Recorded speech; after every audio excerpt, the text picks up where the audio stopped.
Yes, magandang hapon.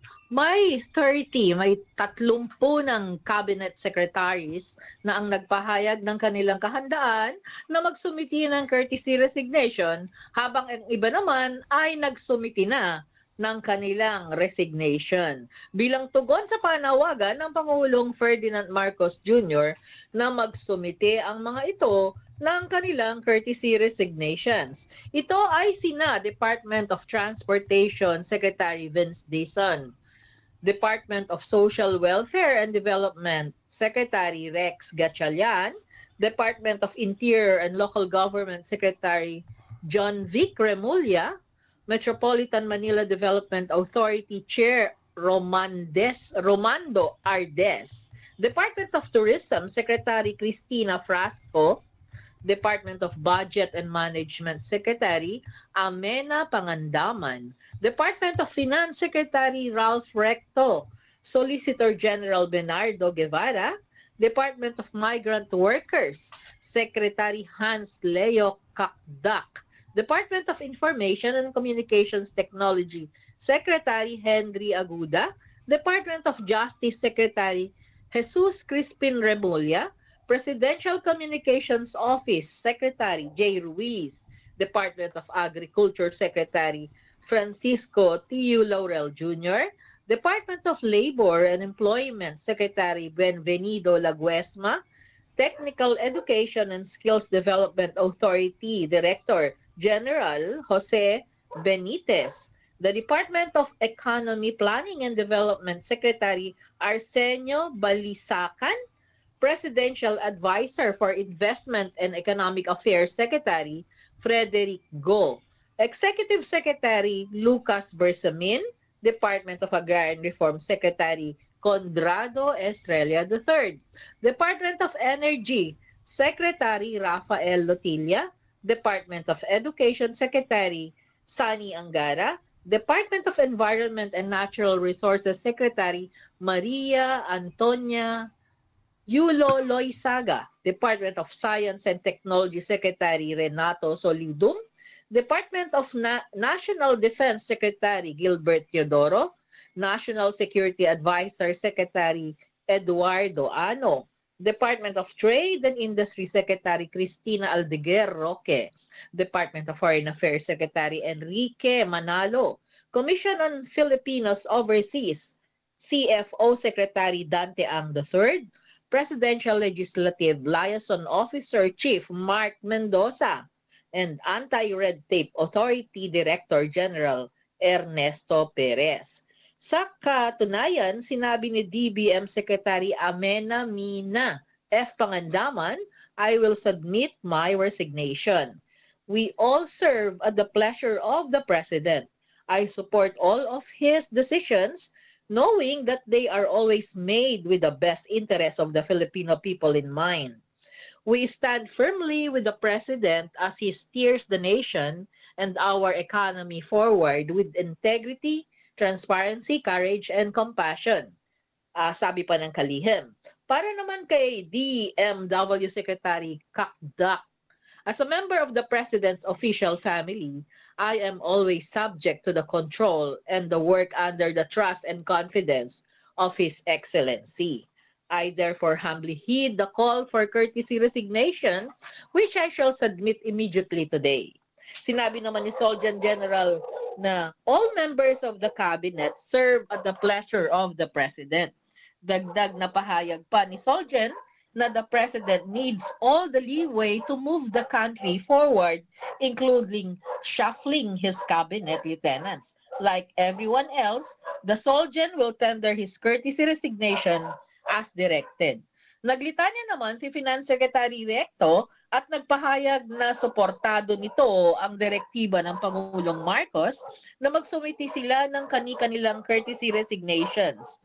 The President carries the heavy burden of leading the nation through complex global and domestic challenges. This bold decision was made with his desire to put people and the country first. That I serve at the pleasure of the President is a thought that has never been lost on me from the day I assumed office, sabi pa rin ni Recto. I have already submitted my courtesy resignation without delay or reservation, aniya.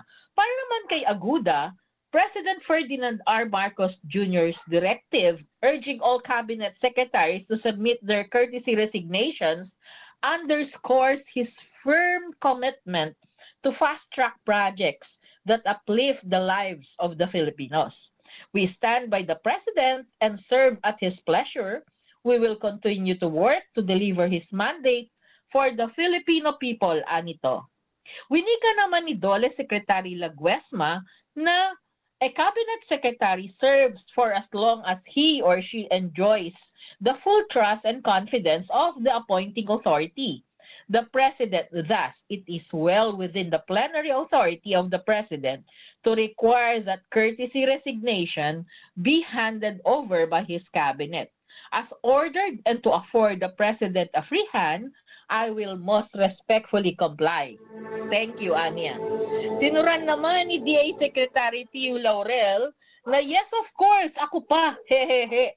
Naka-medical leave ako till Sabado, FYI. The President has spoken. It's clear that he seeks the flexibility to respond to the people's clamor as conveyed in the recent midterm polls.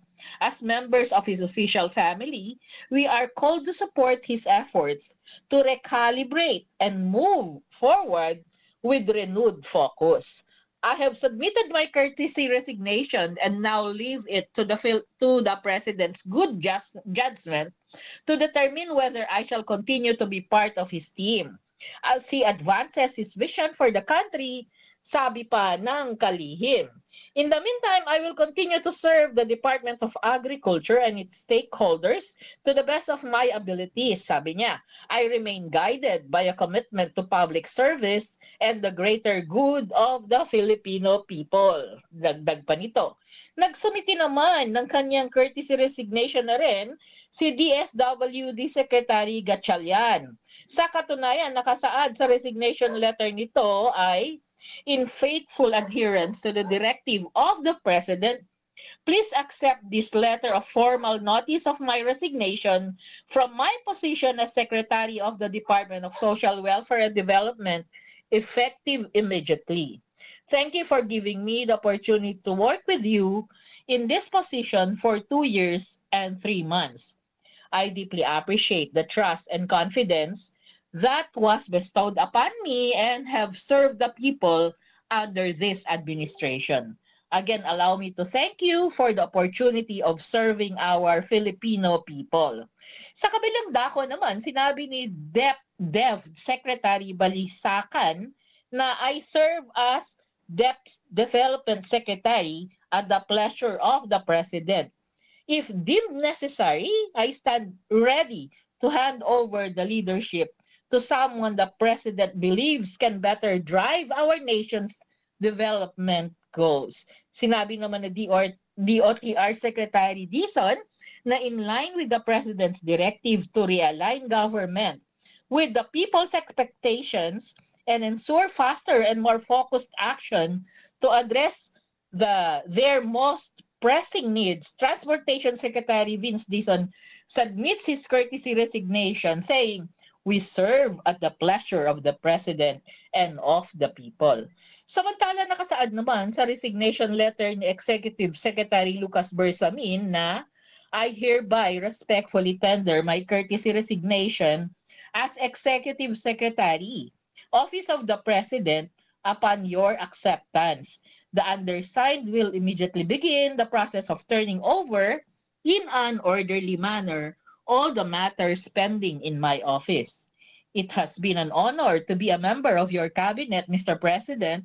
I will continue to serve the Filipino people alongside you towards a bagong Pilipinas. Sinabi naman ni DNR Secretary Maria Antonia Yulo Loizaga na I serve at the pleasure of the President and trust in his wisdom on what is best for our country.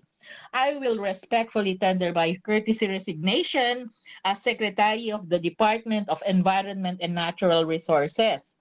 Sinabi naman ng DND Secretary Gilberto Teodoro Jr. na nakapag-submit na siya ng kanyang courtesy resignation sa Pangulong Marcos kanina pang umaga at inassure nito na ang publiko at ang Department of National Defense and its Bureau, especially the Armed Forces of the Philippines, will continue to fulfill its mandate of upholding our sovereignty and territorial integrity and ensure the continuity of public service in support of national development during this time of transition. Para naman kay Secretary Dante Ang, I will comply with the President's order, sabi niya. Ang sinabi naman ni Mendoza ay, we will abide and respect the directive of the President that all members submit our courtesy resignation. Thank you. Ilan sa mga ito ay nagpahayag ng kanilang kahandaan na sumunod sa utos ng Pangulo. Makikita ito sa kanilang social media post, official statement, text messages, personal na abiso sa mga kapwa-opisyal sa kanilang mga opisina. At yan po ang report. Ito po si Mel Aligan, reporting, updating. Mel, yes po. Lahat na. Walang hindi nagsabi na na hindi sila mag-resign. Lahat. Lahat po. Opo. Lahat po. Lahat na sila. Lahat. Yeah. Lahat na sila. Yes. Okay. Opo. Ilan kaya dito? Inisa-isa na natin yung resignation letters nila. Ilan kaya rito ang ang mawawala? At siguro naman ay meron ding matitira at ibabalik ng Pangulo marami naman na pag nasatisfy siya doon sa mga mga trabaho nila nung mga nakaraang panahon, 'di ba? Nitong mga nagdaang araw. And siguro lahat. Actually, nung nakapanayam nga natin sila, nabigla sila lahat sa direktiba ng Pangulo kaninang umaga. Kasi kaninang umaga lang ito sinabi. And nabigla ang lahat while they're working in their offices, parang, hindi na pala ako magtatrabaho ngayon dahil magre-resign na ako. Parang ganon. Ganon yung mga naging nakuha natin na mga information coming from their mga staff na nakausap natin kanina. At hindi biro ang nangyaring ito dahil kung halimbawa bukas wala pang mga sekretaris ng bawat departamento, walang magtatrabaho sa gobyerno natin. Okay. Tama. Diba? Maaaring ganun nga. Okay. Mel, maraming salamat sa report mo. Very comprehensive report. Salamat, Mel Aligada. At yan ang report. Ito po si Mel Aligada reporting para sa Media House Express, ang kauna-unahang internet, TV, radyo sa bansa. Back to you. Media House Express Balita.